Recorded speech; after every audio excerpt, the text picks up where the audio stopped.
The Old Testament reading is from the book of Exodus, chapter 32, verses 1 to 14, and I'm reading from the New Revised Standard Version, the updated edition. When the people saw that Moses delayed to come down from the mountain, the people gathered around Aaron and said to him, "Come, make gods for us who will go before us. As for this Moses, the man who brought us out of the land of Egypt, we don't know what has become of him." Aaron said to them, "Take off the gold rings that are on the ears of your wives, your sons, and your daughters, and bring them to me." So all the people took the gold rings from their ears and brought them to Aaron.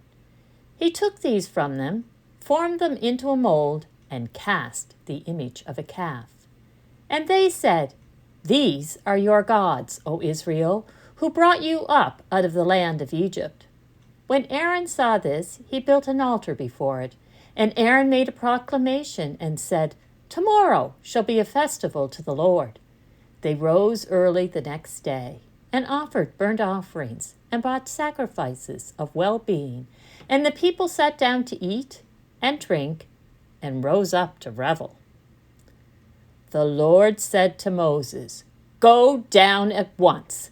Your people, whom you brought out of the land of Egypt, have acted perversely. They have been quick to turn aside from the way that I commanded them. They have cast themselves an image of a calf and have worshipped it and sacrificed to it and said, 'These are your gods, O Israel, who brought you out of the land of Egypt.' The Lord said to Moses, 'I have seen these people, how stiff-necked they are. Now let me alone, so that my wrath may burn hot against them, and I may consume them. And of you I will make a great nation.' But Moses implored the Lord his God and said, 'O Lord, why does your wrath burn hot against your people whom you brought out of the land of Egypt with great power and a mighty hand? Why should the Egyptians say, it was with evil intent that he brought them out to kill them in the mountains and to consume them from the face of the earth? Turn aside from your fierce wrath, change your mind, and do not bring disaster on your people.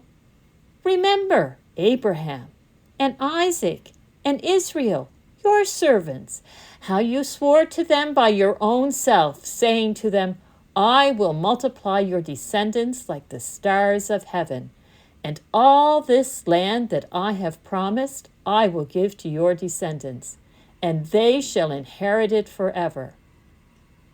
And the Lord changed his mind about the disaster that he had planned to bring on his people." Let us hear what the Spirit is saying to the church.